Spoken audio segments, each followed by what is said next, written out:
Every Tuesday night at 8 on Pearl. Check out some of nature's most elegantly and ingeniously designed homes. Get an intimate look inside. And marvel at amazing feats of social engineering. Tuesday, Animal Homes at 8:30 on Pearl.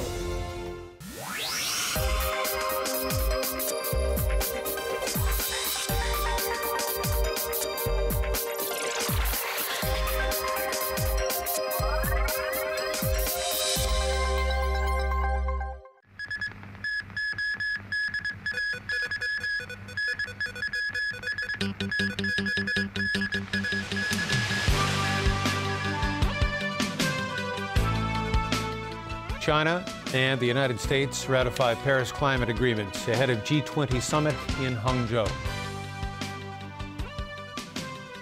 Final preparations for tomorrow's LegCo election. And a deadly bomb blast rocks the Philippine president's hometown.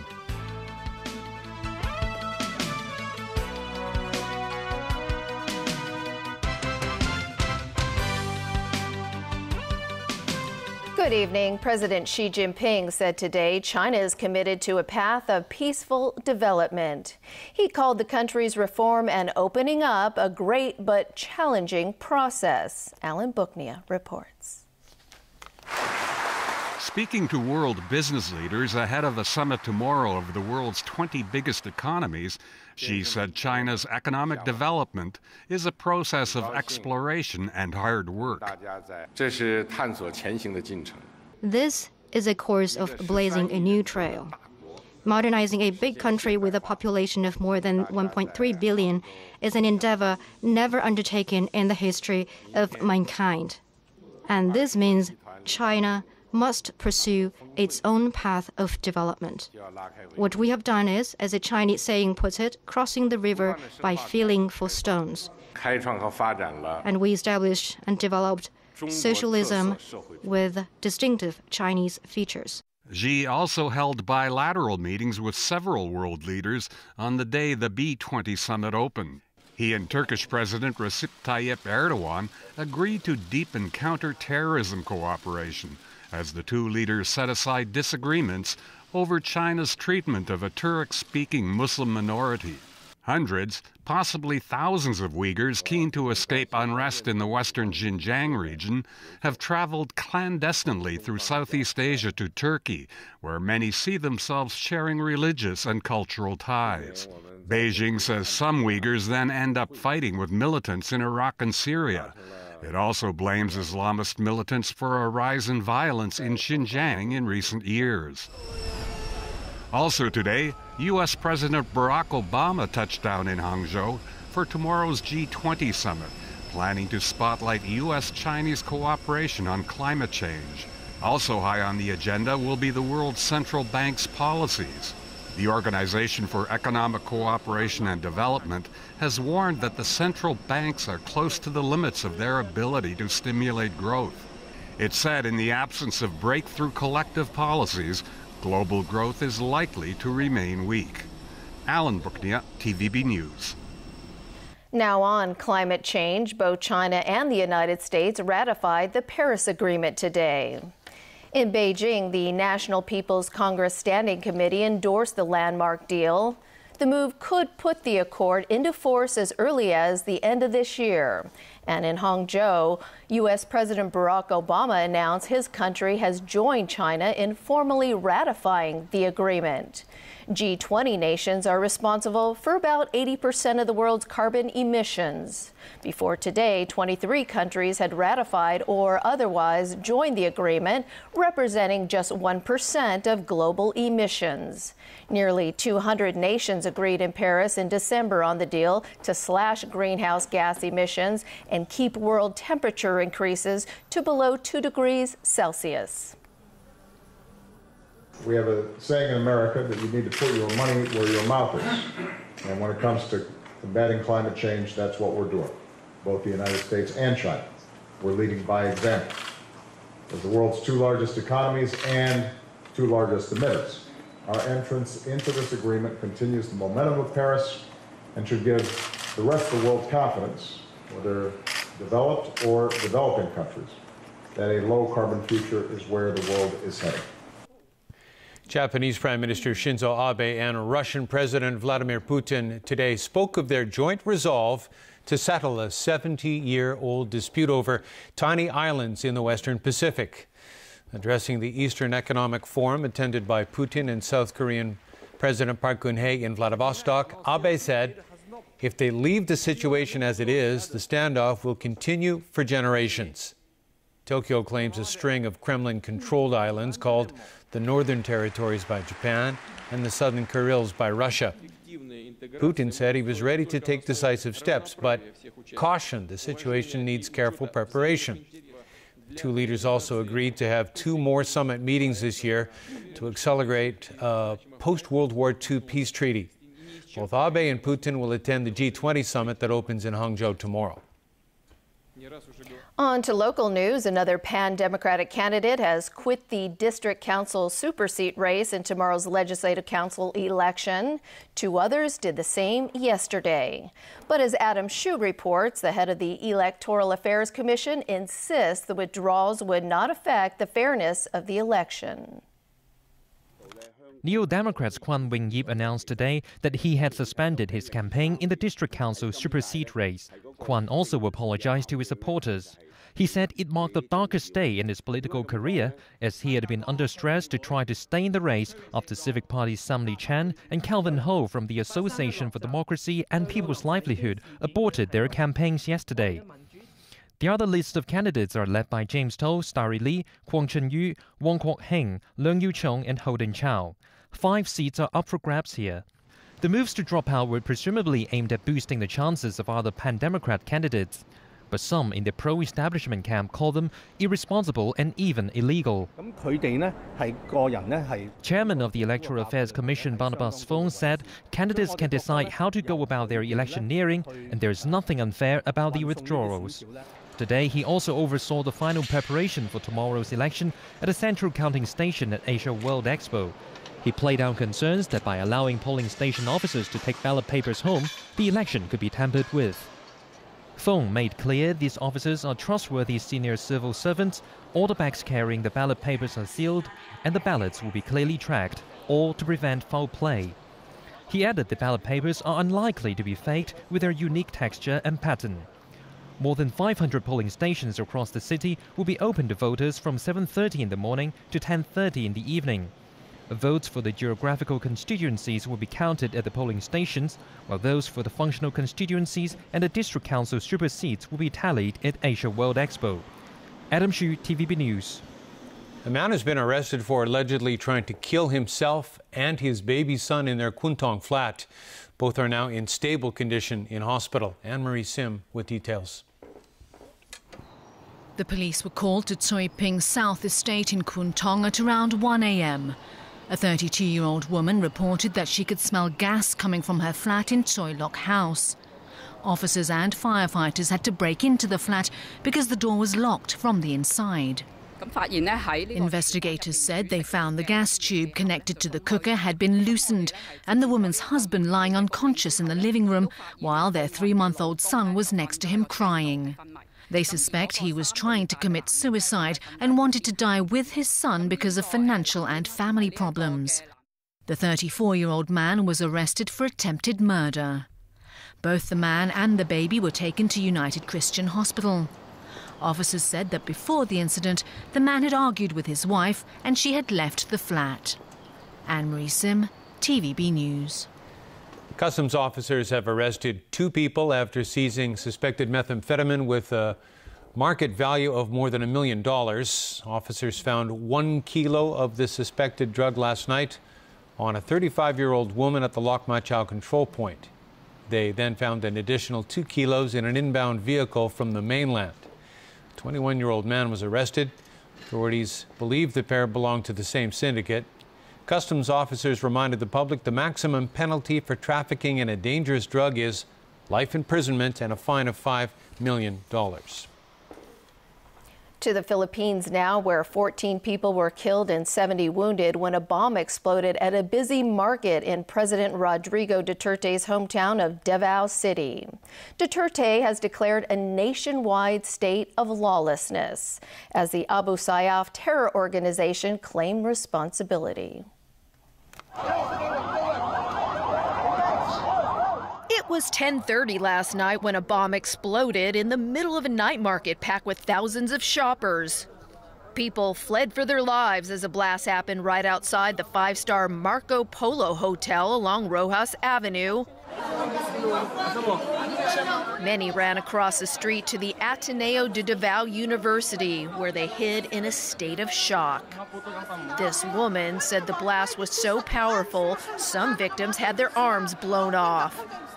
Duterte rushed to the scene of the attack and was crushed to see so many of the victims lined up in body bags. After inspecting the site where the bomb exploded, he declared his country in a state of lawlessness. I might just declare a state of lawless violence. It's not martial law, but I am inviting now the armed forces of the Philippines, the military and the police to run the country in accordance with my specifications. The attack came after Philippine forces began a week-long military offensive against Abu Sayyaf extremists. It was prompted after the extremists beheaded a kidnapped villager in Sulu province.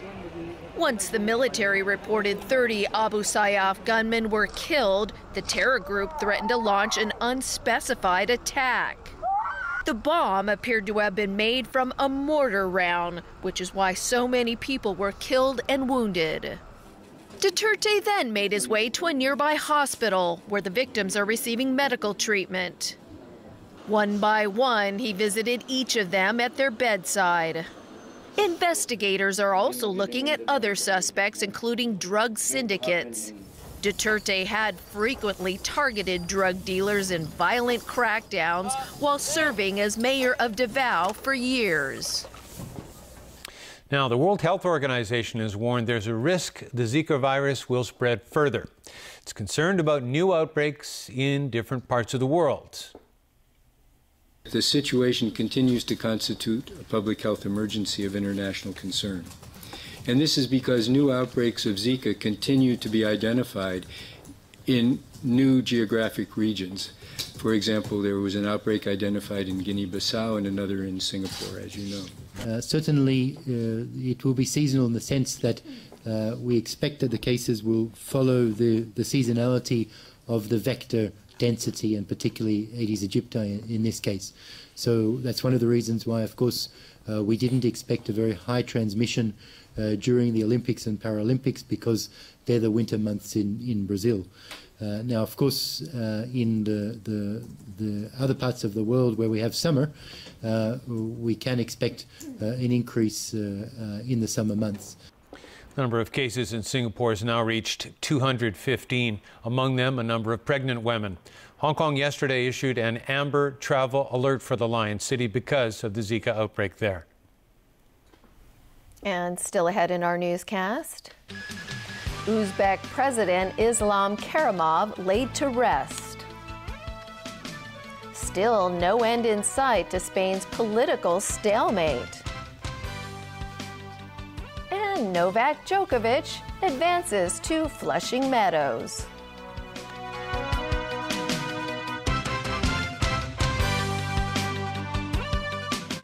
They're far more than just hunters. Language, courtship, hygiene, and social interaction all play a part in the secret lives of sharks. Tuesday, Shark, at 9:35 on Shark Spectacular.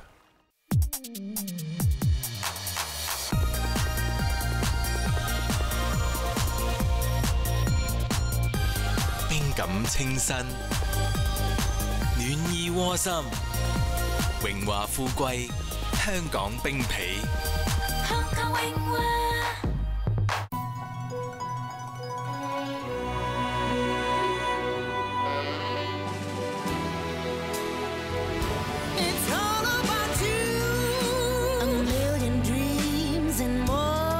the heart of our world is you. It's why our commitment to be the best will always be all about you. Excellence in flight. Korean Air. This Dyson cord-free vacuum isn't just for floors.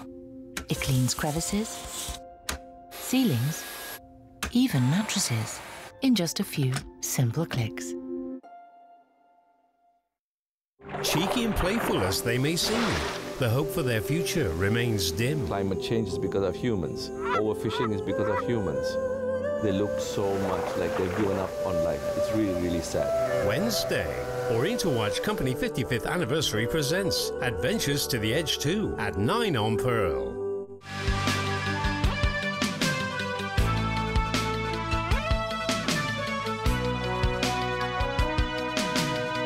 Welcome back. President Islam Karimov of Uzbekistan will be buried in his birthplace in the city of Samarkand later today.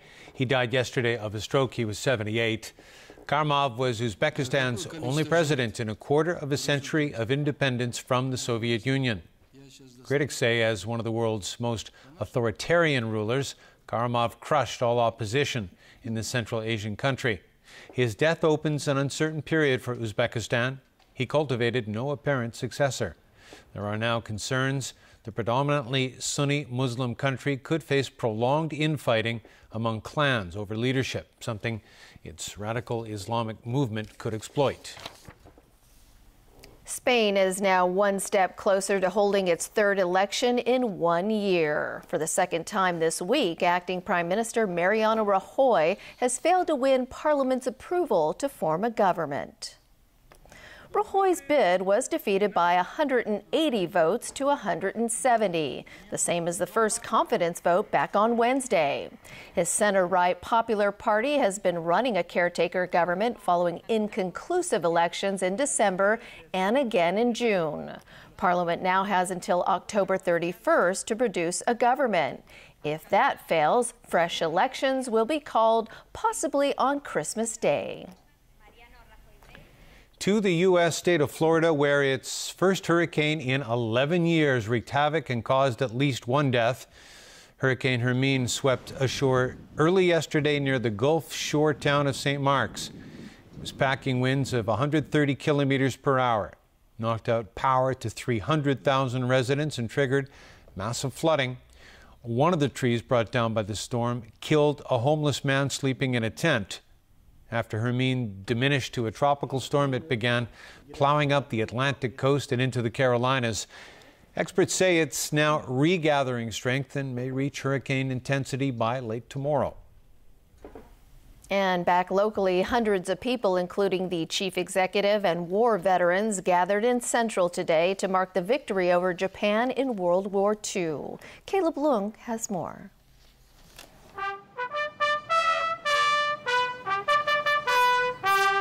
For the third year in a row, the government commemorated the Victory Day in the Chinese People's War of Resistance against Japanese aggression with an official ceremony at City Hall Memorial Garden,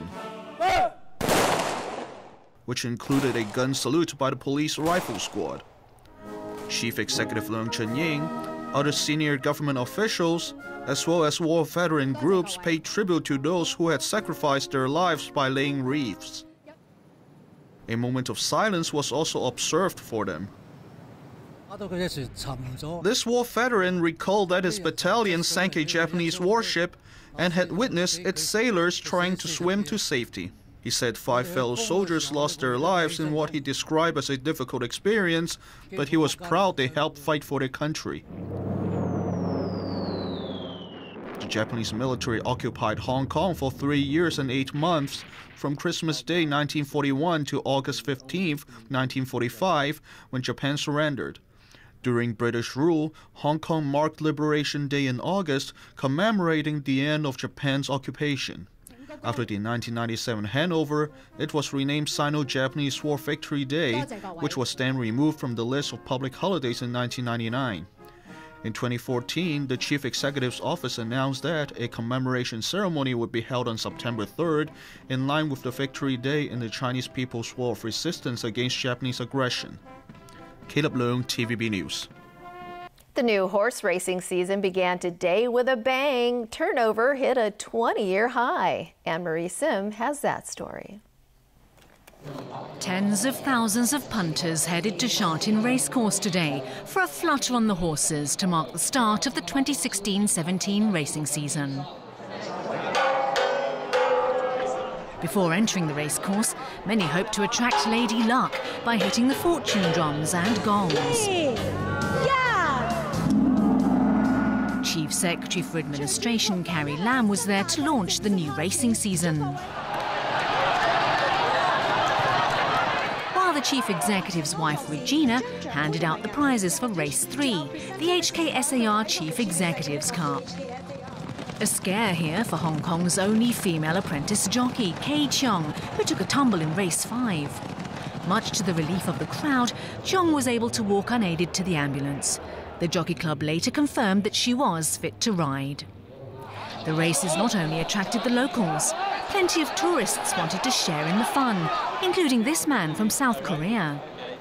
Very vibrant and exciting, I think. So maybe next time I want to visit here again. This tourist from the mainland said he was in Hong Kong to shop, but ended up betting a few $1,000s today. It was a good start to the season for the Jockey Club. Turnover hit more than $1.2 billion, 5.8% higher than opening day last year and the highest in 20 years. During the 2015-16 season, which ended in July, total turnover reached $106.14 billion on 83 days of racing, the second highest figure in history. Attendance surpassed 2.04 million, the fourth consecutive year that crowds went past 2 million on the circuit's two tracks. Happy Valley, which usually runs on Wednesday evenings, and Shartin, which operates a higher profile programme primarily on Sunday afternoons. The horse racing season usually starts on a Sunday, but because tomorrow is the Legislative Council election polling day, the Jockey Club decided to start the season a day early so that people could vote. Anne-Marie Sim, TVB News. All right, Chris, I'm excited for your tennis action. Yeah, let's get to it. Many of the big names have survived week one of the U.S. Open in New York. Men's top seed and defending champion Novak Djokovic is one of them, and that's despite some injury concerns. Jameson Wong has more. If Novak Djokovic is to win his 13th Grand Slam, he'll have to thank his lucky stars perhaps a little bit. After a walkover in his previous match, the Serb spent just 30 minutes on court before veteran Mikhail Yuzny retired with a hamstring injury. The world number one himself nursing injuries into the fourth round.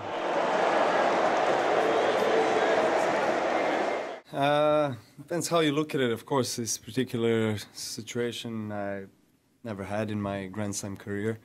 But considering the stage of the season and the amount of matches I've played and what I've been through with my body, I think it's actually good to have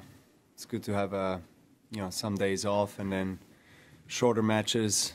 Djokovic also avoided the dangerous big-serving American John Isner. Britain's Kyle Edmund taking down the giant in 4 sets.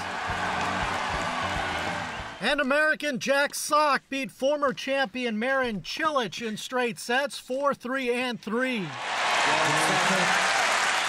Rafael Nadal, doubles gold medalist in Rio, continued his good form, dropping just 7 games to Russian Andrei Kuznetsov.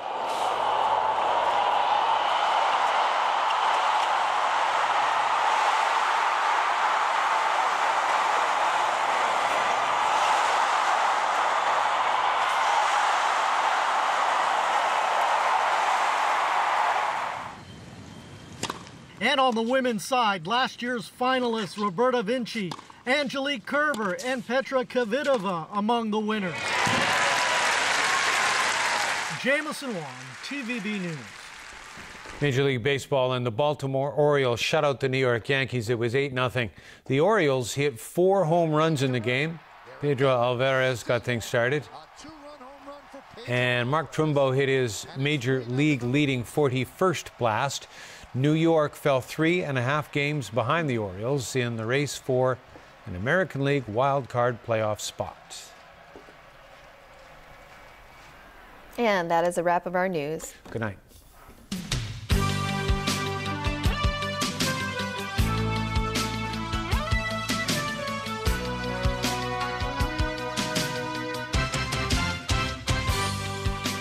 It was big, it was exciting. This is exactly what we're looking for. The 10th year celebration of incredible talent, drive, and determination.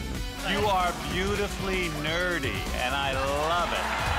Tonight, America's Got Talent, Season 10, at 8:30 on Pearl. This Dyson cord-free vacuum isn't just for floors.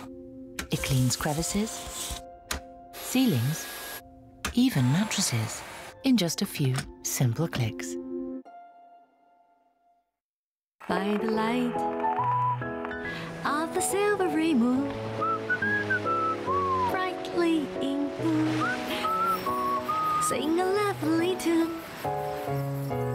By the silvery moon, by the silvery moon. What does Erica Kravitz want with Tommy? This is how you can save mankind, Tommy. The choice is yours. I'm never going to trust you. Master of time and space, it is my mission to free you. Now comes the hard part. Oh my God. Grandfather, where is he? Monday, Heroes Reborn, at 10:40 on Pearl.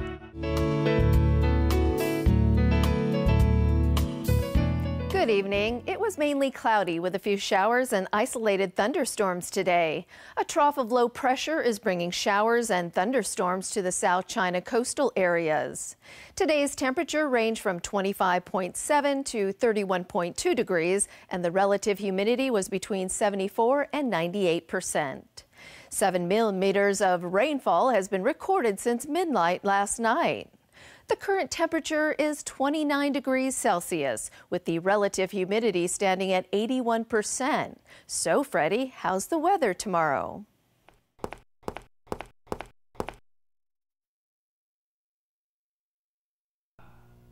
Oh.